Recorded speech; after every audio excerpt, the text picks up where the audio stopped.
Rockin' Larry Lockin' back at you with Pleiadian Express Productions.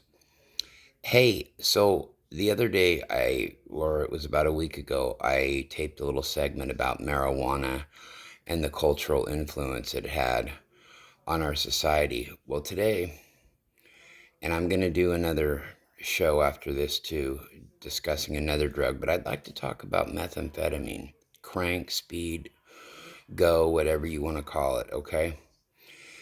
And the evolution of it in our society and the dangers of it. So, when I was growing up in the 80s in the town I lived in here on the Oregon coast, you would see all these people, these parents, these adults that had really skinny faces and they were looked real gaunt and they were like all over the place and just kind of shitty parents. And I chalked it up as a kid to that they were just poor, okay? They were just poor, and I felt bad for them because I had friends that had parents like that I went to school with.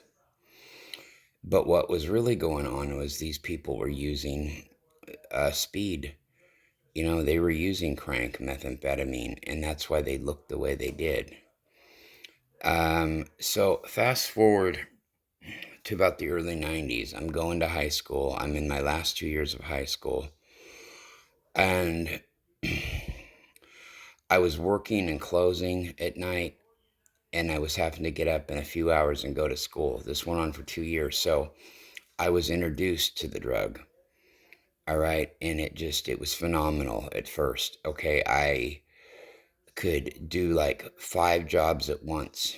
It was really crazy, the energy that it would give me and the high that it would give me. And it enabled me to get fairly decent grades and graduate from high school. All the while it ate a hole in my stomach. But the speed back in those days, the crank, it would make you so wired. This is to give you an idea if you've never done this, people. You'd get so wired on a little bit of it that you would like almost ask your neighbors if you could clean their driveway with a toothbrush, if that makes sense. Okay, so fine. I had my little run with that drug and, got out of it and all that. So about 12 years ago, I started doing a lot of these podcasts, right? And I was like, man, going on air for 2 and 3 hours is brutal. And a friend of mine gave me a little bit of crank, and I hadn't done any in years.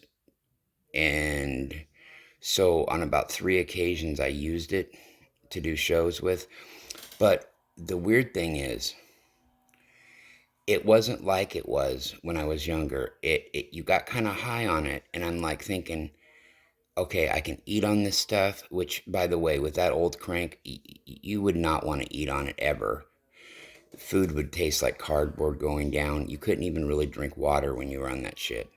Okay, so this stuff that was coming around, starting about 15 to 20 years ago, they weren't using the same chemicals they used to make meth with like propanol and ether. They were using all kinds of gross household chemicals. But what got me was back to that, using that again a couple times, right?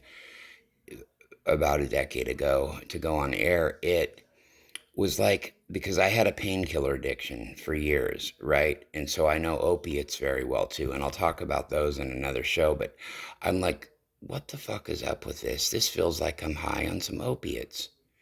This is like opiates. Well, what I didn't know yet at the time, and I thought it felt like fentanyl. What I didn't know at the time was that was the beginning of the shit starting to come in that was laced with fentanyl. Okay, and so I'm like, yeah, this is different. This is weird, and it's weird. And then all of a sudden, fast forward about, oh, I don't know, 5 years later, the last part of the last decade, right?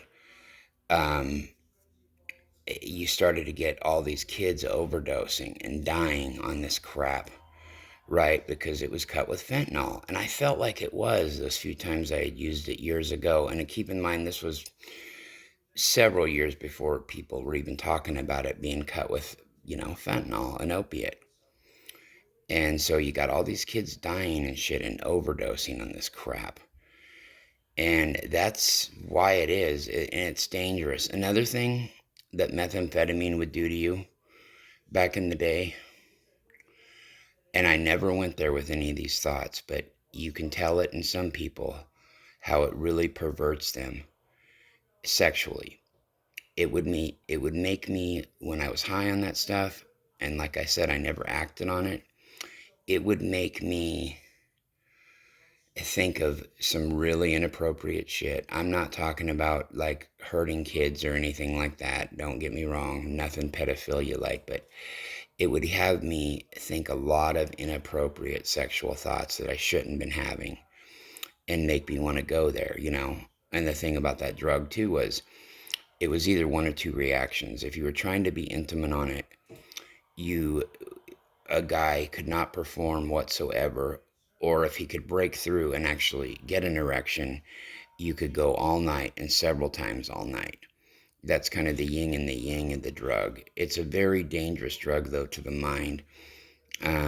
You see strung out junkies from it all over the place. And now, though, you don't really see a lot of old school tweakers. I mean, you do, but when you see people that are that wired on it, it's because they're using it intravenously, which I never did. I never used a needle to use it. I watched several friends do it like that, and it really just, it repulsed me. So thank God I never used it like that, because when you use a drug with a needle, you can never get the same effect again by just casually snorting a line here and there or whatever. But yeah, when you see people like that nowadays, they're intravenous users. But back in the day, like in the 70s, 80s, and 90s, when I was coming up, you know, it wouldn't take long to get to looking like that. Your teeth rotting out, your face sunken in, that soulless look in your eyes, and just needing more and more and more. The drug, it's really scary, but the point I'm really trying to make here is that it's not the same drug, methamphetamine, that it was 20 years ago or more, all right? It's fentanyl now. And it's so weird because those 3 times that I used it when I was older, before radio shows about a decade ago, I'm like, this is weird. I can eat on this stuff. I feel high on this stuff. I have no energy though. I don't have the urge to go clean the house with a toothbrush like I would have when I was a teenager using it. And I'm like, this is an opiate. What the hell's up here? And then it all made sense a few years later when this fentanyl crisis came about. It was really bizarre, y'all. I just had to share that with you. I'll do another talk about my opioid addiction with painkillers when I was younger as well at some point. Peace out. I love you all.